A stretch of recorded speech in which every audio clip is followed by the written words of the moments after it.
From Montana's news leader, this is the MTN 10 o'clock news. Well, good evening and thanks for joining us tonight. I'm Russ Riesinger. The wildfire season off to a blazing start in Montana, and that's not good news. A number of new fires igniting the past week, including 3 alone in Muscle County. One of those forcing a neighborhood to evacuate and proving difficult for crews to contain. The MY complex fires have now burned nearly 28,000 acres. Q2's Brandon Warren headed out to the front lines to get a better look at the situation. The 3 MY complex fires continue to burn in Muscle County, although some evacuations have been lifted. So most currently we had evacuations issued from Muscle County yesterday on the Peterson fire. Those were actually just lifted. There is one piece of that that's still included, so it's from the Queens Point Road east to the fire's edge is still in effect. The rest of the evacuation area has been lifted. These fires have not yet threatened any primary structures and in total have burned nearly 28,000 acres. The fire that crews are most worried about is the Peterson fire. The biggest challenge on the Peterson fire is the terrain itself. Again, there are areas that are just too rocky to be able to put equipment in or to get any sort of effective handline. And those are those areas where that fire can kind of sneak out past and keep growing, which is what we saw yesterday. The Peterson fire is at 0% containment. Meanwhile, the Western Road and Muscle Shell Trail Road fires are both at 43% containment. So those are basically in patrol and monitor status, engine crews out, ensuring that there aren't any hot spots jeopardizing that line. Crew size is at roughly 160 people, not including local crews that sometimes patrol the area. In Muscle Shell County, Brandon Warren, MTN News. Fire danger was lower today with cooler temperatures and not as strong winds, but going forward, officials worry what hotter weather could bring. With so many fires in the state right now, leaders say that they've had to prioritize the best ways to use their firefighting resources. MTN's Jonathan Ambarian found out more about what they're doing to stay ahead of the flames. Leaders with Montana DNRC say this weekend's fires are a good reminder of the need to be ready to respond. Across the entire Northern Rockies, we've seen an increase in fire activity, and with the conditions are forecast to be hot and dry for the foreseeable future. So we expect to continue to need to share and coordinate amongst ourselves and partners for the duration of the summer. Leaders estimate several thousand people, from local volunteers to state and federal agencies, are currently working on suppressing fires across Montana. While fewer new fires were reported on Sunday, several that started earlier in the weekend grew hundreds or thousands of acres. More than 200,000 acres have already burned this year across the Northern Rockies region, which includes Montana, northern Idaho, and North Dakota. At the DNRC Central Land Office in Helena, one of the key goals is to coordinate with other agencies so they can all get resources where they can do the most good. DNRC will also be closely watching the conditions to try to be prepared on days when many fires might blow up. For example, if we had a red flag warning, we'll extend the staffing hours, and we'll also pre-position resources in areas where there has been lightning or there might be projected to be lightning, just to reduce response times and make sure that we have resources ready to move as quickly as possible when the starts are detected.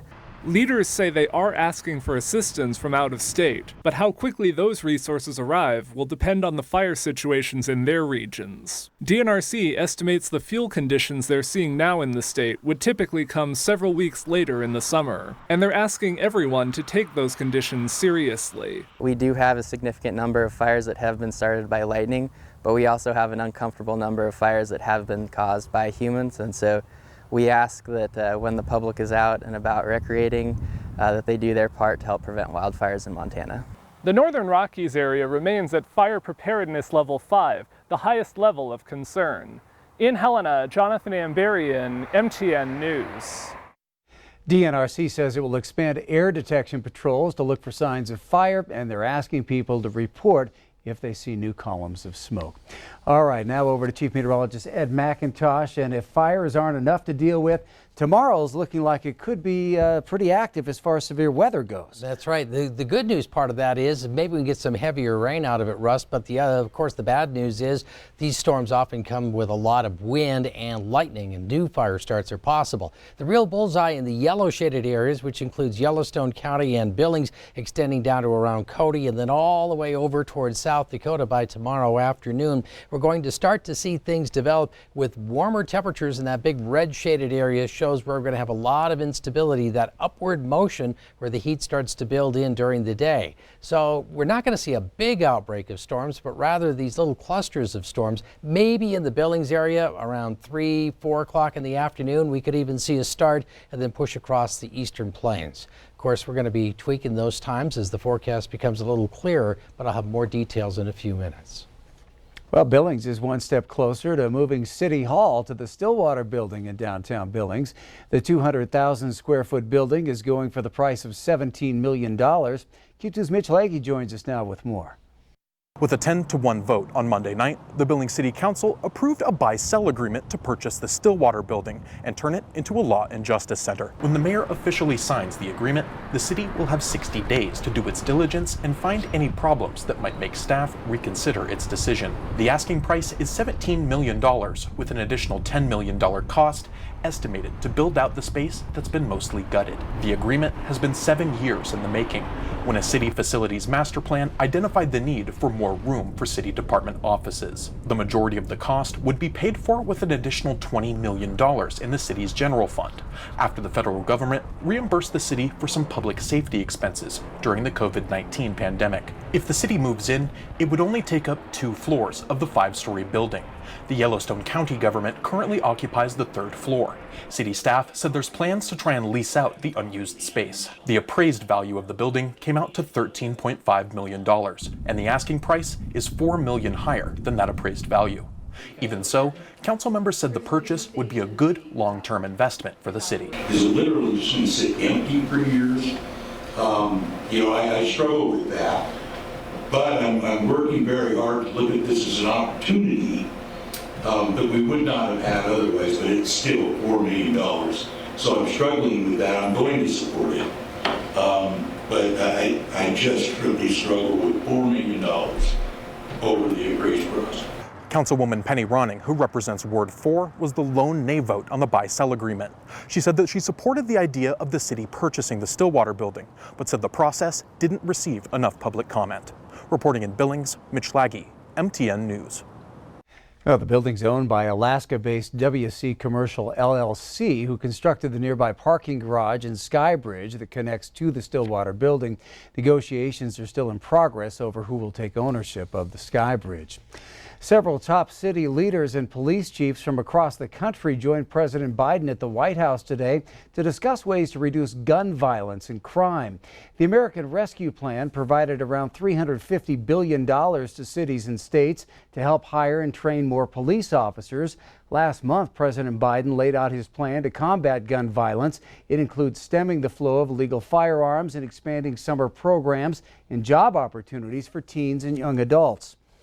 This is going to help prevent crime and support young people to pick up a paycheck instead of a pistol. The president is genuinely engaged with local communities, trying to understand what's happening on the ground.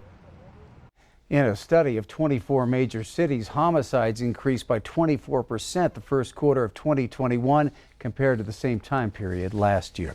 Well, on the COVID-19 front, the FDA has issued a new warning on the Johnson & Johnson vaccine related to a rare autoimmune disorder. The agency has linked a small number of Guillain-Barré syndrome cases with the Johnson & Johnson COVID-19 vaccine. The CDC has detected about 100 preliminary reports of that condition in which the immune system attacks the nerves. Nearly 13 million people have received the J&J shot. The cases were reported about 2 weeks after vaccination, mostly in men over 50. No link has been found between the Guillain-Barré and Pfizer or Moderna vaccines. Well, Yellowstone County continues to see a spike this month in the number of COVID-19 related deaths. 3 more Yellowstone County residents passed away over the weekend, bringing the total number to 6 this month alone. All 3 residents had underlying health conditions, and 2 of them had not been vaccinated. A woman in her 60s who died on Friday did receive the first dose of the COVID-19 vaccine before becoming ill with the virus.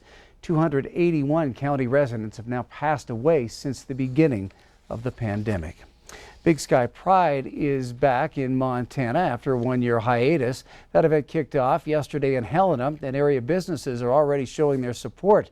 MTN's Jordan Johnson spoke with businesses about what supporting the LGBTQ plus community means to them. Stop inside and show your pride. That's the idea behind the event that Helena businesses are participating in for Big Sky Pride. Well, we've always felt like we were a safe space for the LGBTQ community. We are LGBTQ owned, and growing up in Helena, it didn't always feel like a safe community for me, and I just wanted to make sure that when my son grew up in this community, that it would be a safe space for him and his friends. Brianna Harrington is the owner of the Painted Pot and a participant in the Show Your Pride event. Harrington says she has an overwhelming sense of pride being able to build a supportive space. It's hard to put into words how wonderful it is to know that we are building a community here that is open to everybody. It was just a community that I didn't really even ever truly know had existed in Helena. Mitchell Wheeler is a barista at Fire Tower Coffee and says Big Sky Pride being canceled due to COVID-19 last year was a huge loss. The loss was definitely felt in the community, and we're just really excited to have it back this year. Even though the celebration was canceled last year, Big Sky Pride director Kev Ham says the community in Helena is an outstanding bunch. We still have had amazing things happen every year, and it's fantastic. The show of support that happens in this town is amazing. Ham welcomes all allies of the LGBTQ plus community to join the events and show their support. We can't do this alone, and we are better together. In Helena, Jordan Johnson, MTN News. Still to come on the MTN 10 o'clock news here on Q2. 3 Montana cities are all looking to go all green with electricity, but will they get the help they need from Northwest Energy? We'll find out more on that coming up next. Then a little later in sports, some of the state's best athletes will converge on the Magic City this weekend. Scott gets us ready for the 36th Big Sky State Games.